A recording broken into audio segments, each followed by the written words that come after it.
So what's our political landscape look like? Political landscape. Well, that's assuming that there is a landscape and not a bunch of factions all wanting the same attention and pandering to the general public and telling us exactly what we want to hear so they can get the political votes so they can gain the power according to the Constitution in the United States. In other countries, it's a little more honest. Usually guys with guns saying vote or else. Or even worse, they make a show of that their voting booths are there and all that, but they already decided long beforehand that who is who, and the person in charge is going to stay there. That's why our particular political landscape, if you want to call it that, is so unique in the world. Because every election period, the loser goes home.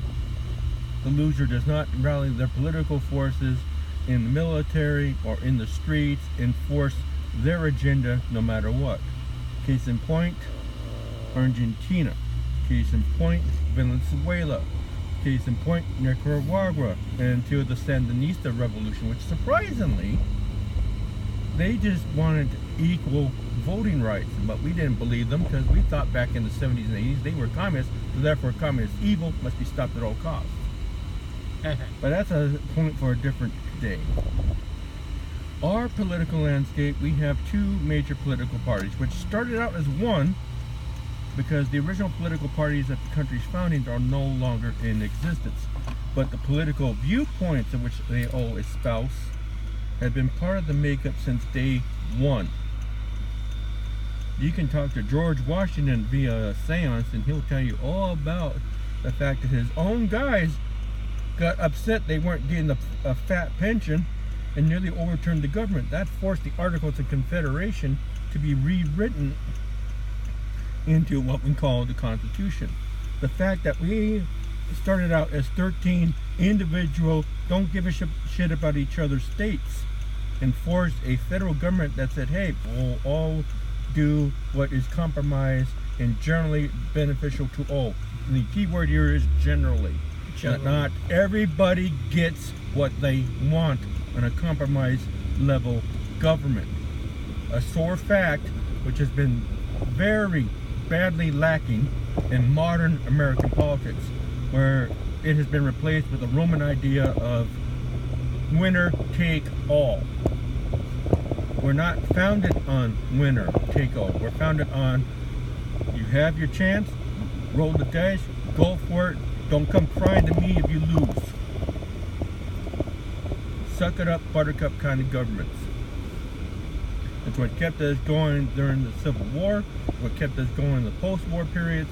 It's all about we got through the mess, now we all have to fix our own problems. Social Security, which is a big holy cash cow, was originally designed by Roosevelt and his crew as a stopgap measure for his generation of old people that have something to live on when they have no families. Otherwise, it was meant to be a supplement for families to use to help take care of the old. Because back in his day, when you got old, it was the obligation of family to take care of you because you were the aged patriarch or matriarch of the family, and because you did your time, your children need to do theirs.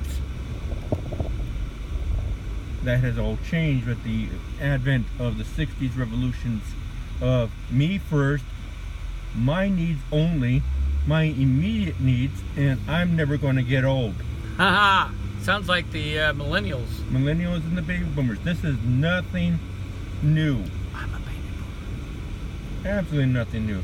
So the current makeup of our political landscape is a bunch of ignorant people who don't bother to fucking read the Constitution, let alone pay attention to political science, and can't separate politicizing indoctrination from education. And education lays out all the parties, lays out all their stances, and says, you decide which one's the best fit for you. And don't force your viewpoint on others. Something else that certain political movements on the campuses keep doing. If it's not my way, it's the highway, or you're evil and you're racist if you have a different opinion to theirs on a single subject within their political movement. There's danger there. For the politically astute and historians out there, you should know what I'm talking about. Key words here are Weimar Republic, Europe. And like you always, at one point, they looked that up, not on Wikipedia, but to look that up as it's defined in history and what happened afterward, and then start watching what those rallies are in Europe going on right now.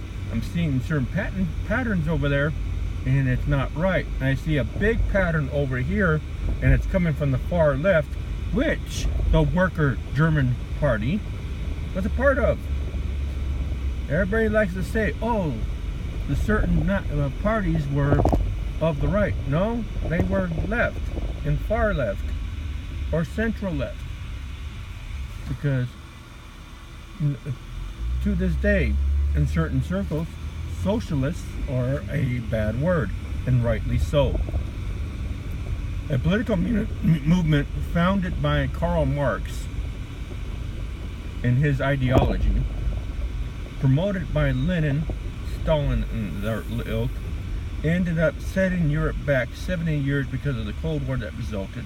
Set the world back 100 years, because if we could spend trillions of dollars over that time period in defense measures, both sides, we could have turned around and spent that money on finding medical cares, or even better, getting off this rock.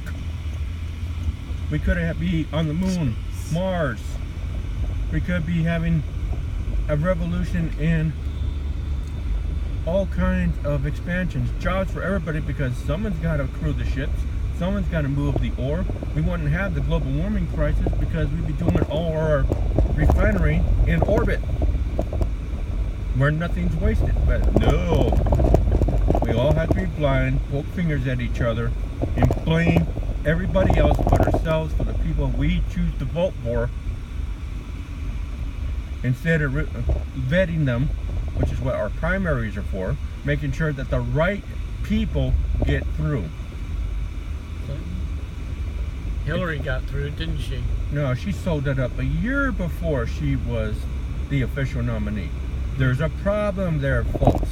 When someone says in a political party, I'm the nominee, and you get invoked in your political party's primary to say yay or nay, and you weren't offered alternatives to that individual, then you have a cult of personality regardless of what the viewpoints are. And when you get a cult of personality, you get a dictatorship wrapped up in a nice little bowl saying this is good for you because we say so.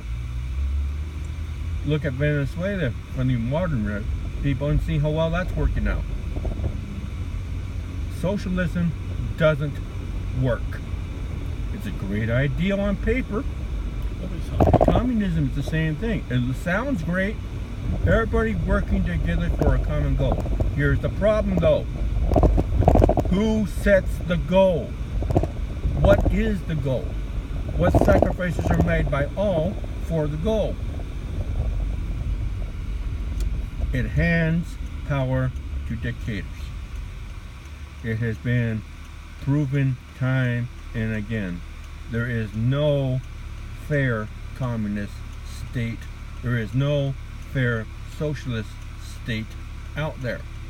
No country on the planet runs 100% on the ideals of socialism. It doesn't work. It's pie high sky dreaming of where people are actually better than what we are. Most human beings at our core are individually selfish, self-interested.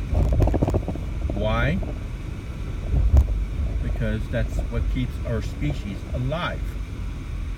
If you don't reach for that extra piece of meat when you're sick, you die. So it's a survival instinct. Our capitalist-based system, our democracy-based system, was eloquently stated by Winston Churchill, a big fat cat of all fat cats back in his day. that democracy and capitalism are not the best systems out there. They are the best of the worst out there. As in, they're pretty bad, but they work. You want something, you got to earn it. You got to prove that you're worth it. That's capitalism at its core.